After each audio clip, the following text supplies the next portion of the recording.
crashed it 11 times in 1 year. In 10 years' time, you'll think that's the best thing I've done.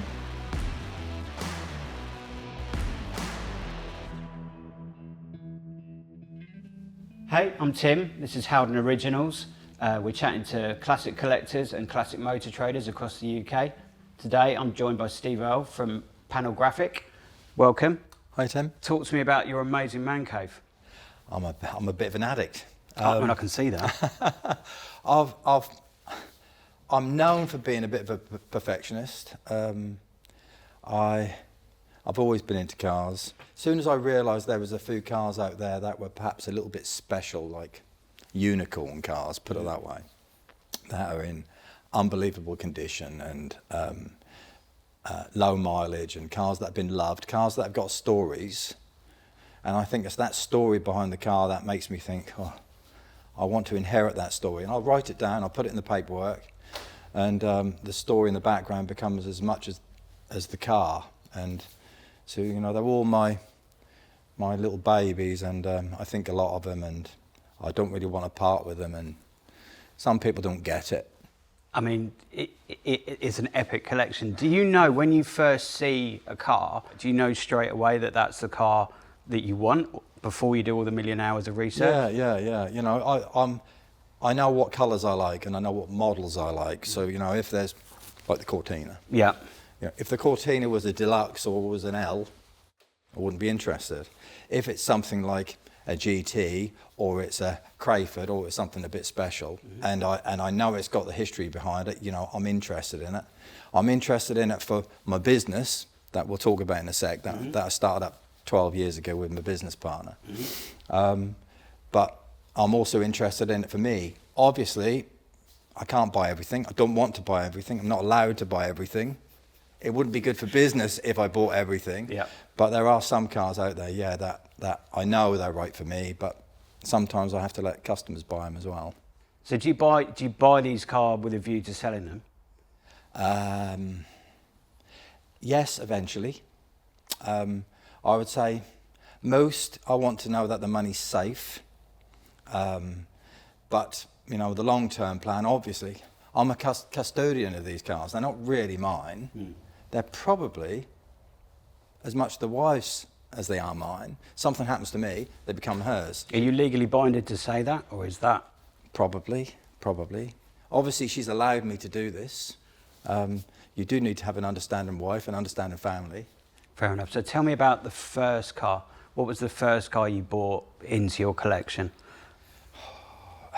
I have to go back a little bit. When I was 16, I bought a Mark III Cortina two-door from the local scrapyard. At 16? At 16. Couldn't drive? Couldn't drive. Nice. Went to the scrapyard, had them deliver it to my home. Turned up in the drive. My mum and dad weren't too happy. But it was a two-door Mark III Cortina. I hadn't seen many two-doors. Most of them were four-doors. And I was fascinated by this car. The styling is better. The shape is better. The Coke bottle styling that Cortinas have. I sat in the car in the drive, playing in my level 42 Nice. tape deck. Yeah. Annoyed the parents because I started to take it apart. I took the bumpers off and I sprayed the wing and I put paint on the drive and things like that. But that car was my baby, you know, that was it was my space. I sat in it and I loved the car. So about 10 years ago, when I saw a two-door, 2-litre GT Mark III Cortina, the one sitting over there, I knew that was it. I had to get it. I sat in it, it smelt the same and it looked the same and had the same wheels on and the same chrome bits around the wheels, and it just brought it all back. I mean, your collection is ever-changing. I can't help but notice the Mines Skyline here. Tell me a bit about that. I love Fords. Yeah. Like certain old Vauxhalls. My kids and my business partner at the classic car business is very much into JDM and the cars of 90s era rather than 70s and 80s era. The cars that the people in their 30s and 40s love, and the growth in value is going to be quite big over the next 20 or 30 years, rather than the people like me who like 70s Cortinas. So the kids and my business partner have said, you need to think about modern classics and JDM cars. So started with the Supra, and they got the Corolla A82 and the Accord. The Accord is actually quite an interesting car for me, the Accord. A bit connected with the family. We'll talk about that in a minute. And then really one of the daddies of that era is the R34. The R34 people really love. The Mines R34 is a special car. So when I saw it in Japan in September, decided I need to add it to the collection. And some of the cars now are growing into Japanese cars. The Starion as well, a very rare car. Don't see them in the UK. But as soon as you see a very low mileage car with a really good history, the Mines car has got full Japanese documented. I've got the invoices, which is unusual because normally when the cars come over, all the paperwork gets left behind. All done by Mines, so it's got history. Even though I don't really know the history, I don't really know the owner, I do because I can sit and I can flick through the paperwork. But it's a special car, and it's the right time to buy that sort of car. That's fantastic. Do you want to talk to me about the Accord then? Tell me about that. The Accord. 2000, my first business car was a Honda Accord Type R. Bought it from a dealership in Norwich. Still there. 3 kids, back seat, crammed with booster seats and car seats. They love the car because it's got a whiz. I don't know whether you know, the Accord Type R, when the VTEC kicks in, it just takes off. It sounds a lot quicker than it actually is going, but it's that sensation. I once was chased by the police. Were you? Yeah. Good work. I can talk about this now. Because you can absolutely talk about that. I think it's under Rehabilitation of Offenders Act. I think you're going to be fine. Tell me more. I was out in the city and had the 3 kids with me. And they talk about this to this day. And I had a mate in the front, and I thought I need to kick the VTEC in. But we were through the centre of Norwich. So obviously I had to go over 30 miles an hour to get the VTEC to kick in. Absolutely. Got the VTEC to kick in, and then the blue lights started flashing.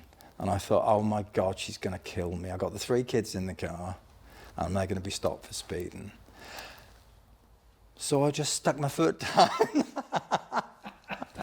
I stuck my foot down, not for long, but I stuck my foot down, and I left the police car, pulled into someone's drive fairly quickly, sat against our lounge window. The lights come on. We sat in the car, our kids in the back. The kids were saying, Dad, what are you doing? I said, I'm just going to sit here, I'm just going to sit. The police car went past. I sat in the drive, the people came out. Got away with it. I mean, that's a great story. I love that. Did they make you a cup of tea, or did they? They understood. They understood. It was the love of the car. Absolutely, absolutely. But it was the same colour, the same model, the same everything that car is. Very low mileage car. Took probably 15 years to find that car. So that's probably my second favourite. And what about it when you drive it? Do you still look out for blue lights now, or? I tend to go slow now because I don't want any stone chips. Very sensible, very sensible. So Steve, your car collection, you've actually set up a classic car business off the back of that. Tell me a bit about that. I suppose, the car collection and the classic car business started at the same time, really. So, one didn't happen without the other. 12, 13 years ago, I bought a Golf convertible. Nice Golf convertible. Golf convertibles aren't worth as much as a tin top, hard top. Yeah. There's a nice I can see GTI Golf over there. We bought this convertible, me and Richard, Richard at the time was an employee at Panel Graphic. He's now my son-in-law. Okay. We bought this car, we tidied it up between us, we took it to a local car auction. It did really well in the auction. And I thought, I've actually enjoyed doing this, because I don't know whether you can tell, I like cleaning cars. People say to me, do you clean your own cars? Cotton buds. I like cleaning cars. Yeah, no, I get that. I like it. I like housework. I don't want to start talking about that, but I do quite like it. And that's why I've been married so long. And did this Golf, did well out of it. We did another one, did well out of that. The second one was Cosworth. We did a 3-door white Cosworth, which, when they used to be cheap, they're not anymore. And I said to Richard, I think we could do something with this. So literally we started, he came off the books of Panel Graphic, came up with this name, Appreciating Classics, because I do think it's a perfect name for what we do. And Appreciating Classics has just grown. There's now 5 or 6 people full-time employed there. They've got their own workshops. Like I said, incredible attention to detail. We steam clean and we dry ice, so we can dry ice underneath the car and we can take everything off it and make sure all the factory labels are still intact and still readable. And they make the cars, as perfect as they can be. And the collectors that we've now got are repeat buyers. And some of them have got lots of cars, and they more than you. And they a lot more than me, a lot more. And they trust Richard. He knows the ins and outs of cars, and he doesn't guess. He will investigate. He will check, so that the facts the customer gets are facts. And that's what it's about. All our customers want to know that they're buying something which is right. Cars can have really good history, or they can have bad history, can't they? There's no saying that where it's been and what's happened. So we make sure that we look after the customers, and the business has really grown into a very well respected, well known business. And you look on their website and see this type of cars they sell. They're now setting the price for certain cars. They've literally broke world records or UK records of pricing, because we're getting unicorn cars that are unrepeatable. I'd love to own them all, but I can't do that. Fair enough. Because I'm not allowed. Yeah. No, I get. I think the thing is, because you can go online and buy any type of car. Of course you can. You? Of course you can. But equally, you could buy something for 30 grand. You can. Spend 100 grand on it, and actually, I suppose buying from you guys, you're saying that I've bought it. I don't really need to do anything more to it. Well, the VX220 is 800 miles from new. It is factory fresh. It is. If you lay it on the floor and looked underneath, you will not see a single bit of grit. It looks exactly like it came out the factory. It's 22 years old, and it's like brand spanking new. There isn't going to be many out there like that. No. But if you buy it, that's the best. Yeah. That sets the price. That drives the market.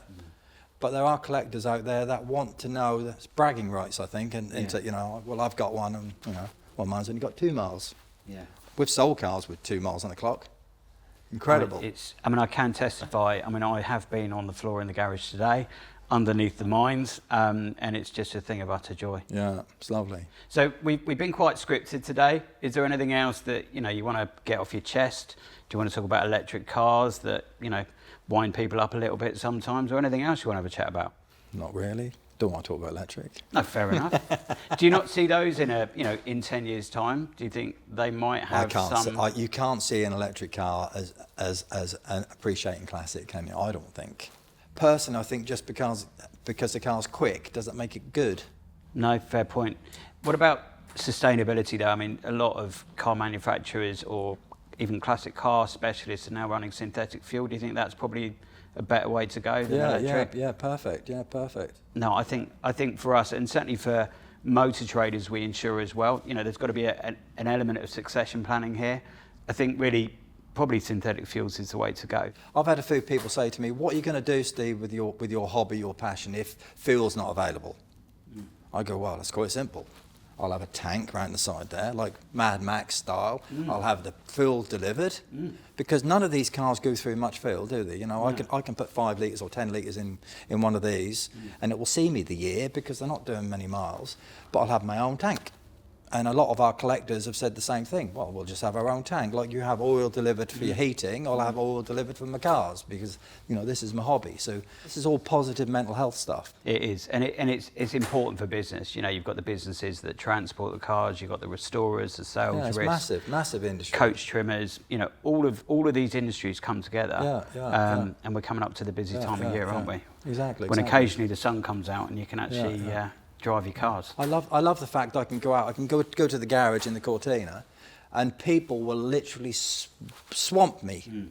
you know, and they will ask me lots of questions. Can I sit in it, or can I just stick my head in the window and give it a smell? I've had this happen a few times. Yeah. And they go, I can remember the vinyl. I can remember it burning my seat and back of my legs, you know, in the back when I used to sit in the car on a hot day.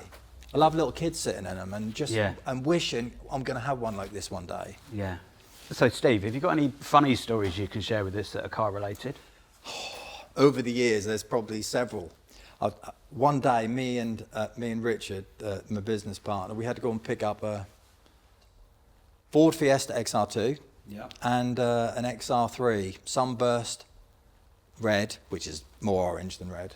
One single washer jet on the bonnet. I knew this at the time. The first 50 Ford Escort XR3 before the injection had a single washer jet. Had problems dispersing the water, so they changed it in Ford and then they put 2. This one had one single washer jet. Makes it a really special car. Okay. We sold it to a collector in Ireland. Went to pick the cars up, went to the garage, we needed some fuel, and got the petrol pump, put it in the tank. There I stood there filling it up. Thought, I could smell fuel. God, it's a nasty smell of fuel. I looked down at my feet, and I'm not joking, the entire contents of the fuel tank was on the petrol forecourt. I was standing in the fuel, and I thought, oh, Christ. So the fuel was literally coming straight out of the tank. Put the nozzle back. Richard was with me. We were having problems starting it, so instead of driving it off, we had to push it. I stood behind it. As I was pushing, I slipped in the petrol and I fell into the petrol, right, and literally face planted the petrol. As I literally laid on the floor, I looked down. There was this little green Zippo plastic lighter that sat there beside on the petrol. And I shouted out to Richard. I said, oh my God, I said, there's a bloody lighter on the floor. Was it? There was just a hole in the fuel tank? What was it? Yeah, hole in the fuel tank. Just lost all its fuel. That was why it weren't starting. Yeah, so you've got to be careful with petrol. I've got a similar fuel-related thing. When I was much, much younger, and I had a Renault 19, and I was putting a CD boot changer in the boot, needed to drill some holes, so we used a hand drill, drilling some holes in the boot floor. Similar story, actually, suddenly smelt petrol. Oh, God. So top tip, don't drill into fuel tanks, I think. Yeah. Do you know what? It's been an absolute pleasure chatting to you today on Howden Original. It really has, Steve. Cheers, really Tim. appreciate your time. Cheers. Thanks, mate. Thanks very much. Cheers. Nice to see you. Cheers. Cheers.